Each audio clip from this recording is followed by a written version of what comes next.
देखिए बच्चों, आज पढ़ेंगे घातांकों का नियम। नियम नंबर 1, एक ही आधार वाली घातीय संख्याओं का गुणन। एक ही आधार वाली घातीय संख्याओं की गुणा करने पर आधार वही रहता है जबकि घातें जुड़ जाती है। क्या नियम है? नियम है कि एक ही आधार वाली घातीय संख्याओं की गुणा करने पर आधार वही रहता है जबकि घातें जुड़ जाती हैं। उदाहरण से समझेंगे। उदाहरण है 3 की घात 2 गुणा 3 की घात 4 का मान ज्ञात करो। तो 3 की घात 2 को कैसे लिखेंगे? 3 गुणा 3, गुणा का निशान लगाया। फिर 3 की घात 4 को कैसे लिखेंगे? 3 गुणा 3 गुणा 3 गुणा 3, यानी 3 4 बार। अब इनके ब्रैकेट हटा दें। 3 गुणा 3 गुणा 3 गुणा 3 गुणा 3 गुणा 3, बिना ब्रैकेट हटा के लिख लिया, बिना ब्रैकेट के। अब इन्हें गिनती करें, कितना हो गया ये? 1 2 3 4 5 6, यानी 3 हो गया 6 बार। तो 3 जब 6 बार हो गया तो हम उसको लिख सकते हैं 3 की घात 6। तो इससे हमें ये पता चला कि 3 की घात 2 गुणा 3 की घात 4, जिसमें आधार, दोनों संख्याओं का आधार 3 है, घात अलग अलग है, तो ऐसी संख्याओं की गुणा करने पर आधार वही रहता है जबकि घातें जुड़ जाती हैं। 2 जमा 4, घात जुड़ जाएंगी, घात हो जाएंगी 3/6। अब घातांकों का नियम नंबर 2, एक ही आधार वाली घातांकीय संख्याओं के भाग का नियम। एक ही आधार वाली घातीय संख्याओं के भाग करने पर आधार तो वही रहता है जबकि घातें आपस में घट जाती हैं। उदाहरण से समझेंगे इसे। 5 की घात 8 भाग 5 की घात 3। 5 की घात 8 भाग 5 की घात 3 को हम लिख सकते हैं 5 की घात 8 बटे 5 की घात 3।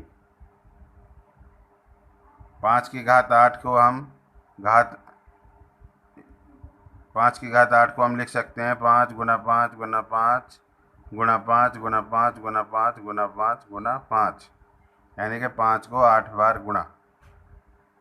और 5 की घात 3 को हम लिख सकते हैं 5 गुना 5 गुना 5, 5 की 3 बार गुणा।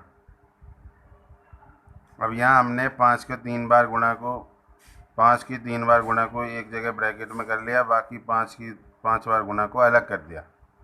अब यहाँ पर 5 की घात 3 से 5 की घात 3 कट गया, बचा कितना? 5 की घात, ये बचा 5 गुना 5 गुना 5 गुना 5 गुना 5, यानी 5 की घात 5, अर्थात 5 की घात 8 बटे 5 की घात 3, यानी कि जब हम 5 की घात 8 को 5 की घात 3 से भाग देते हैं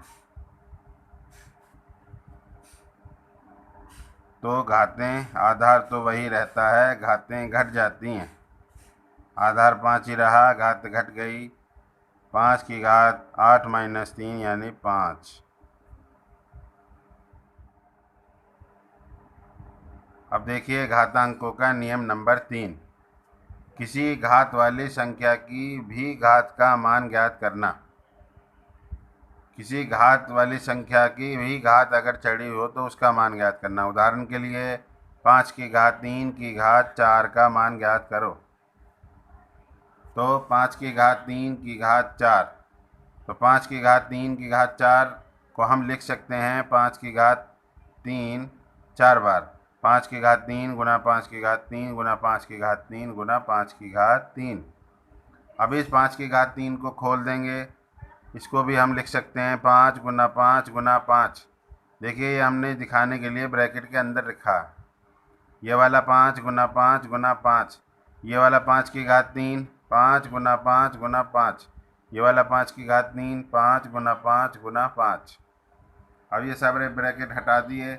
5 गुना 5 गुना 5 गुना 5 गुना 5 गुना 5 गुना 5 गुना 5 गुना 5 गुना 5 गुना 5 गुना 5, यानी कि अब इनको सबको गिनती कर ली कितने। इसको हम कैसे लिख सकते हैं? 1 2 3 4 5 6 7 8 9 10 11 12, 5 की घात 12।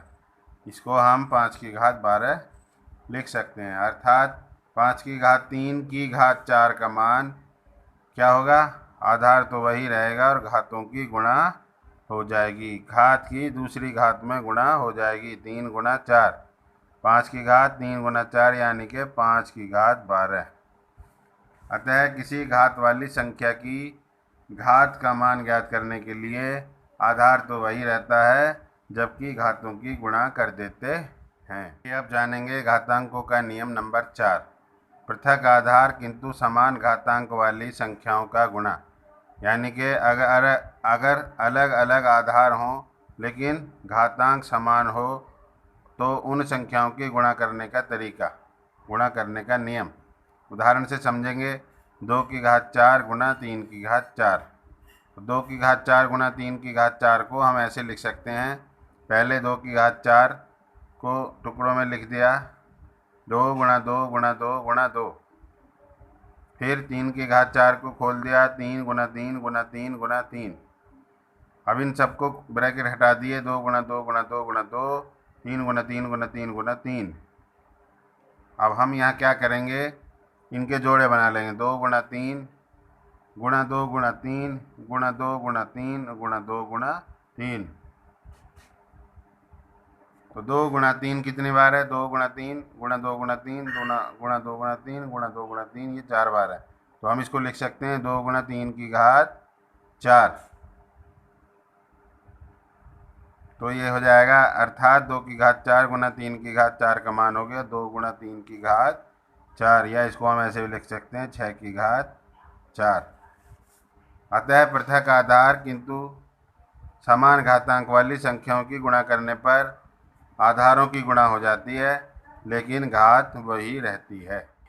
देखिए आप पढ़ेंगे घातांकों का नियम नंबर 5। पृथक आधार किंतु समान घातांक वाली संख्याओं का भाग। आधार अलग अलग हो लेकिन घातांक समान हो तो ऐसी संख्याओं का भाग कैसे करेंगे। इस नियम को समझते हैं उदाहरण से। तो ये उदाहरण है 8 की घात 5 भाग 9 की घात 5 बराबर, हम इसको लिख सकते हैं 8 की घात 5 बटे 9 की घात 5। और 8 की घात 5 को हम लिख सकते हैं 8 गुना 8 गुना 8 गुना 8 गुना 8 भाग बटे का निशान 9 गुना 9 गुना 9 गुना 9 गुना 9।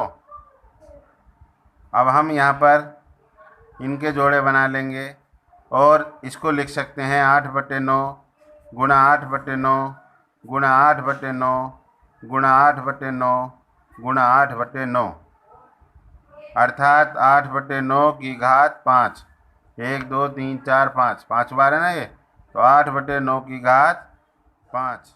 अतः पृथक आधार किंतु समान घातांक वाली संख्याओं का भाग करने पर आधारों की भाग हो जाती है जबकि घात वही रहती है।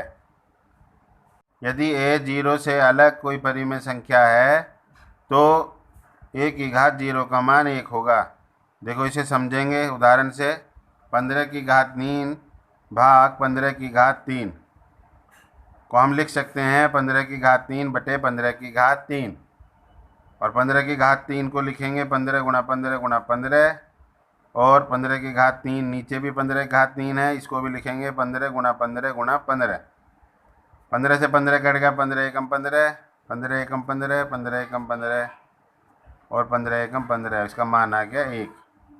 अर्थात 15 की घात 3 को भाग करेंगे 15 की घात 3 से तो उत्तर आया 1। तो घातांक के नियम के अनुसार यदि a कोई शून्येतर संख्या है, शून्य से अलग, शून्य के अलावा कोई संख्या है, तो घातांक के नियम के अनुसार 15 की घात 3 भाग 15 की घात 3 को हम कैसे लिख सकते हैं। जब आधार एक जैसे हों, घात अलग अलग हों, तो हम वहाँ पर घातें घटा देते हैं। तो हम मानते हैं यहाँ पर आधार सेम है, घात अलग अलग हैं, हालांकि अलग अलग नहीं है। 15 की घात 3 माइनस 3 यानी आ गया 15 की घात 0, और 15 की घात 0 का मान क्या होता है 1, जो हमने अभी उदाहरण से यहाँ से जाना।